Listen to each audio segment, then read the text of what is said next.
Hello everyone, आज हम वर्ण परिचय के बारे में पढ़ेंगे।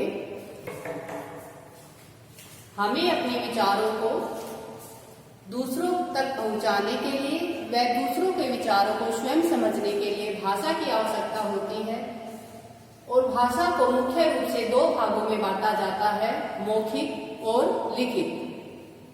भाषा का जो मौखिक रूप होता है वह ध्वनि के माध्यम से प्रकट किया जाता है और जो लिखित रूप होता है तो मौखिक रूप की ध्वनि चिन्ह को ही जब हम लिखते हैं तो वह लिखित रूप हो जाता है और उस लिखित रूप को वर्ण कहते हैं। भाषा की सबसे छोटी इकाई ध्वनि है और उस ध्वनि को ही जब हम लिखते हैं तो वह वर्ण का रूप धारण कर लेती है। तो अब प्रश्न है कि वर्ण किसे कहते हैं? तो वर्ण वह छोटी से छोटी मूल ध्वनि जिसके और अधिक टुकड़े न किए जा सके उसे वर्ण कहते हैं। जैसे ए, क, च, प, र आदि। क्योंकि इन ध्वनियों के हम और अधिक टुकड़े नहीं कर सकते इसलिए इनको वर्ण कहते हैं। और उच्चारण स्थान के आधार पर वर्णों को जो है दो भागों में बांटा गया है, नंबर 1 स्वर और नंबर 2 व्यंजन। अब स्वर किसे कहते हैं? तो स्वर वह स्वतंत्र ध्वनि है जो बिना किसी वर्ण की सहायता से बोली जाती है और जिसमें हमारे मुख की मां केंद्रिया खुली हुई होती है और वायु बिना किसी रुकावट के बाहर निकलती है, उसे स्वर कहते हैं। स्वरों की संख्या 11 है। ए, आ, ई, उ, री, ए, आई, ओ, औ। ये 11 स्वर हमारी हिंदी में है। और व्यंजन वे वर्ण होते हैं जिन्हें बोलते समय हमारी जिह्वा मुख के अलग अलग हिस्सों को छूती है या जिन्हें बोलने के लिए किसी अन्य वर्ण की सहायता की आवश्यकता होती है, उसे व्यंजन कहते हैं। व्यंजनों की संख्या 33 होती है। व्यंजन जो है हमारे उच्चारण स्थान के आधार पर व्यंजनों को 5 मुख्य वर्गों में बांटा गया है, जिसमें पहला है कै वर्ग।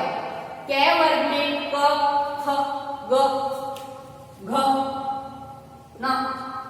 च वर्ग में च, छ, ज, झ, न, ट, ठ, ड, ढ, न। ट वर्ग में टे, थे, दे, धे, ने। और पे वर्ग में प, फ, ब, भ, म। ये हमारे उच्चारण स्थान के आधार पर इनको 5 वर्गों में बांटा गया है। इसके बाद हमारे अंतस्थ व्यंजन आते हैं जो कि संख्या में 4 है। य, र, ल, व। और उस व्यंजन आते हैं ये भी संख्या में 4 है। स, स, ह। तो ये हमारे वर्ण जो है व्यंजन संख्या में 33 है। उसके बाद हमारे हिंदी में संयुक्त व्यंजन है 4 अक्षर त्र,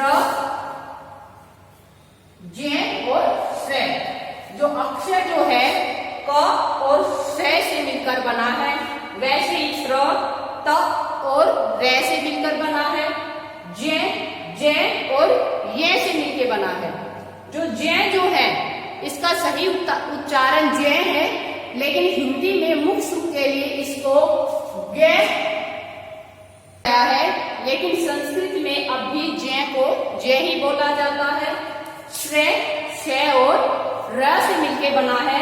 ये दो वर्णों से मिलकर, दो व्यंजनों से मिलकर बना है, इसलिए इनको संयुक्त व्यंजन कहते हैं। इसके अतिरिक्त 2 उत्क्षिप्त व्यंजन और हैं। ये उत्क्षिप्त व्यंजन किसी भी शब्द के आरंभ में नहीं लगते हैं। ये व्यंजन केवल किसी शब्द के या तो मध्य में लगते हैं या फिर अंत में लगते हैं। इन्हें उत्क्षिप्त व्यंजन कहते हैं। जैसे आपने पढ़ा होगा ढक्कन, तो ये जो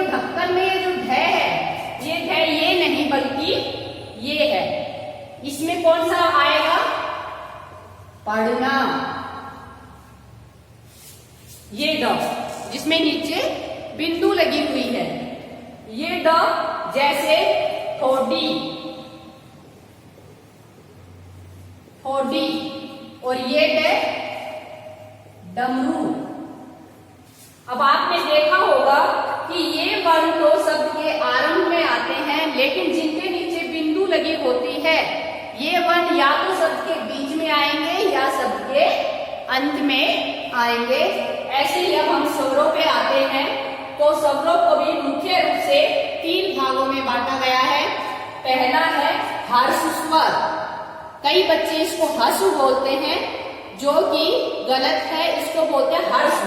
ये र की र लगा हुआ है इसके नीचे।